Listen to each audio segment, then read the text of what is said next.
There is an experiment where reality itself seems to wait to be looked at.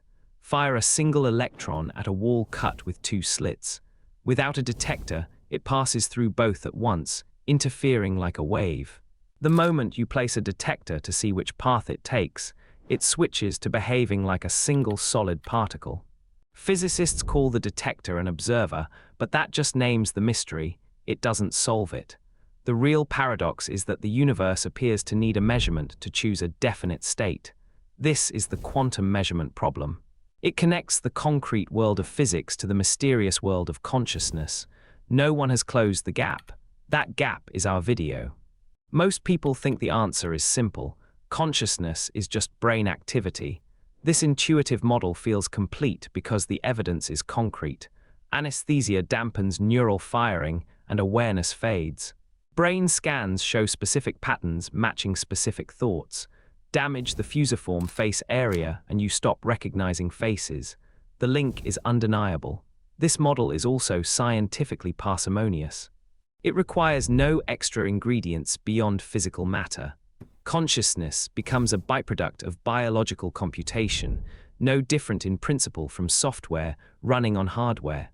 Many people find this explanation obvious because it avoids anything supernatural. It fits the worldview that everything is physical. But there is a problem this model cannot solve. It demonstrates correlation, but not why brain activity produces experience in the first place.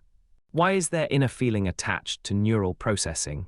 Philosopher David Chalmers called this the hard problem of consciousness. The easy problems are explaining how the brain integrates information, produces behavior, and reports its states. Those are difficult but solvable through standard science. The hard problem is about subjective quality itself. Why does seeing red feel like something?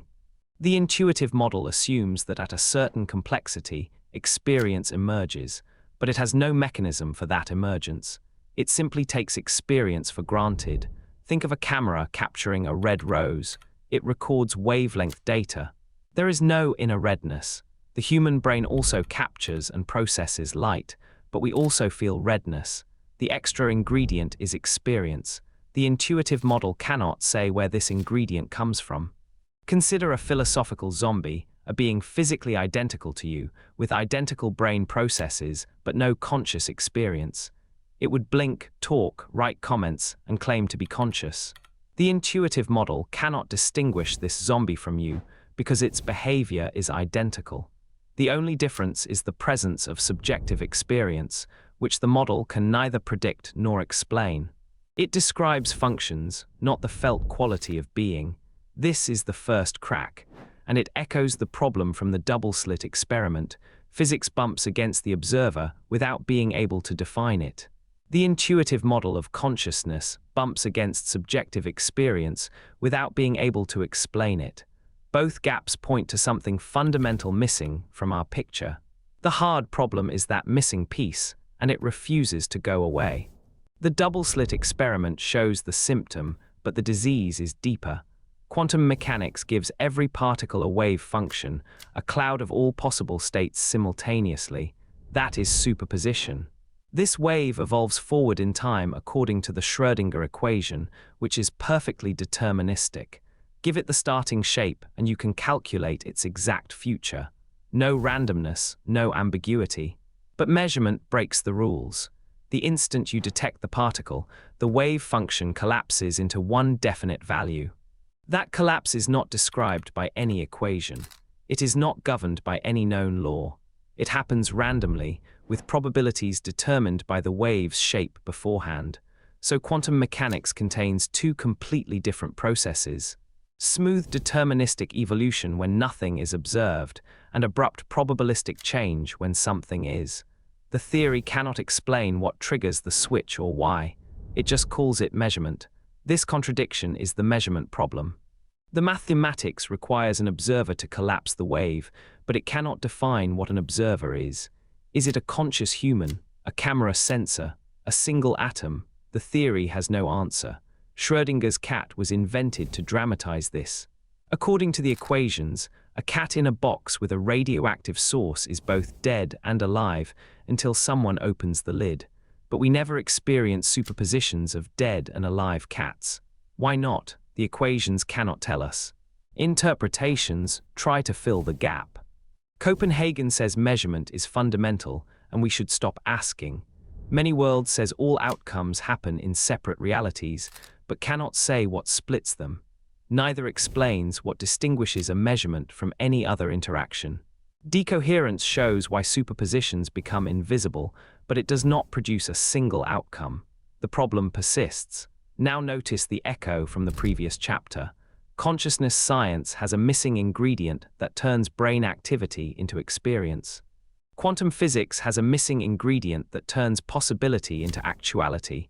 Both gaps center on observation. Both remain unresolved. This is not a coincidence one can ignore. Some scientists propose that consciousness collapses the wave function. Others argue the problem is even more basic. Either way, the measurement problem shows that observation is not a peripheral detail in physics. It is a fundamental crack in the theory's foundation, and it is still open. Imagine it is 1932, and you are John von Neumann, the mathematician who helped formalize quantum mechanics. You trace the chain of measurement. A particle interacts with a detector, which interacts with another system, and that chain never logically terminates unless you bring in something outside the chain itself. Von Neumann made a radical decision. He placed the termination point in the conscious mind. His colleague Neumann-Wigner later argued that consciousness actually forces the wave function to collapse. Without awareness, the universe remains stuck in indefinite possibility. This interpretation solves the measurement problem by granting consciousness a physical role, but it creates new riddles. How does a non-physical mind interact with matter? And does a worm's consciousness collapse a wave, or only a human's? Those questions remain unanswered. Decades later, Roger Penrose approached the link from the other direction. He argued that collapse is not caused by consciousness, but that each quantum collapse generates a speck of proto-experience. Penrose's objective reduction is a physical process rooted in the structure of spacetime itself, happening when a quantum superposition reaches a threshold of gravitational instability. In a lab, such collapses are random. But inside brain neurons, Penrose and anesthesiologist Stuart Hameroff proposed that microtubules, tiny protein filaments, can orchestrate these collapses in sequence, producing the unified stream of awareness we call consciousness. Mainstream science pushes back hard. The brain is warm, wet, and biochemically noisy, the opposite of the isolated conditions needed for quantum effects to survive. No direct evidence shows that microtubules support quantum coherence, and most physicists view or as speculation, untethered from experiment. Yet the genuine philosophical interest persists.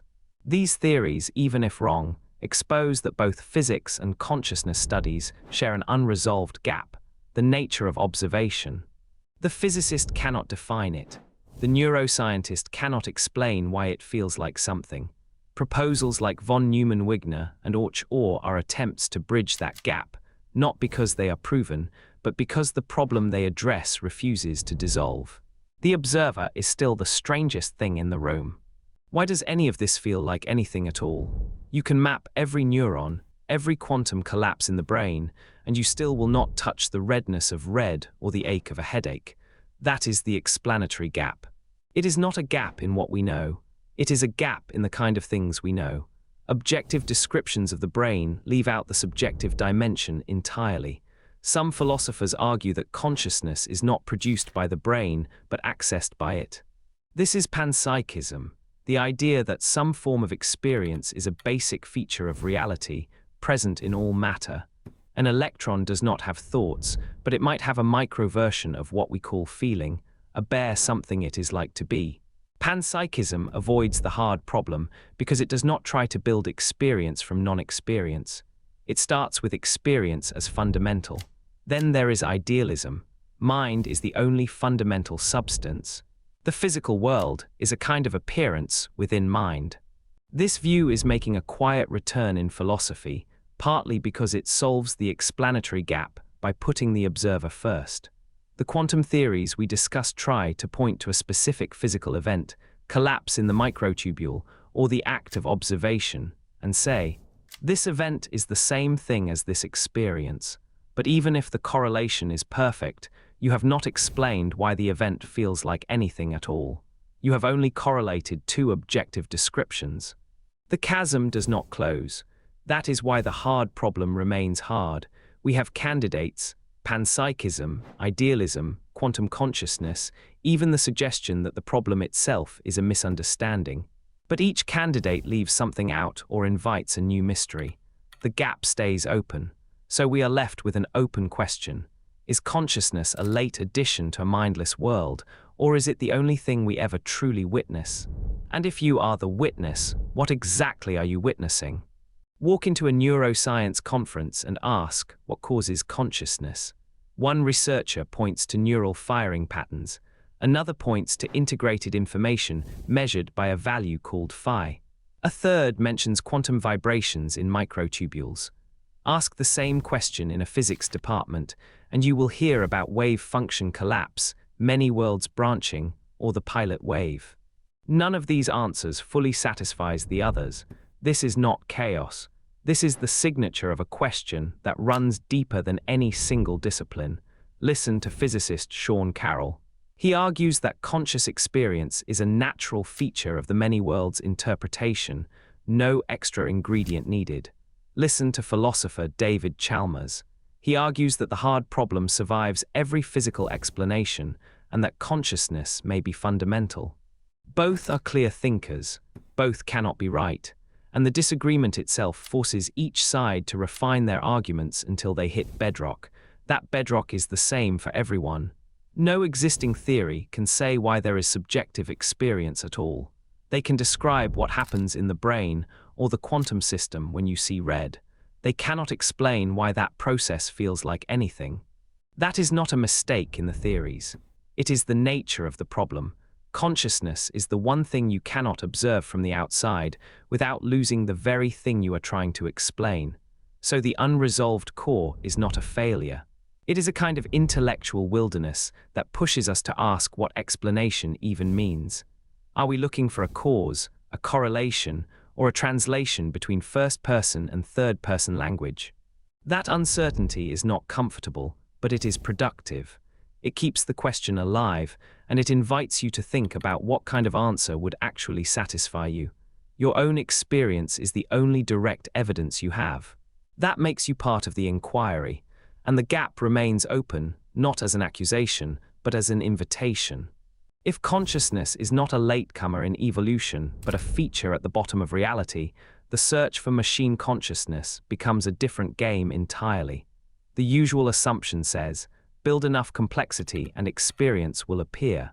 But if panpsychism or any of the fundamental views we have discussed are on the right track, that assumption is a dead end. A digital computer shuffles symbols. It does not have a subjective point of view, no matter how fast it shuffles. The difference is not degree but kind.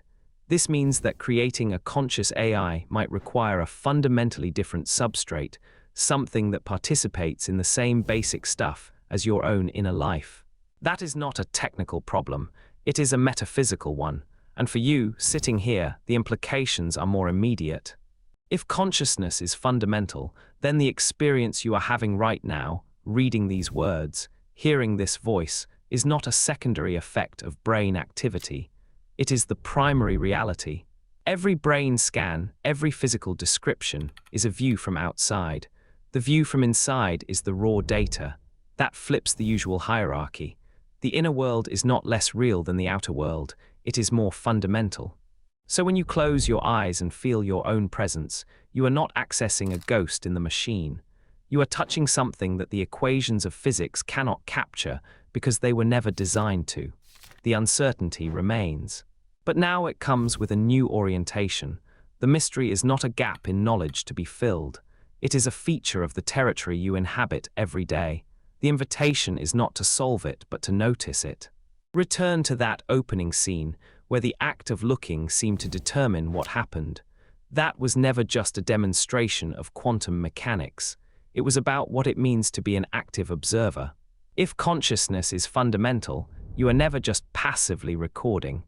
So the central unresolved question, When you observe something, are you discovering a reality that is already there, or are you helping to decide what you see? Thank you for watching. I want to know your perspective. Share it in the comments.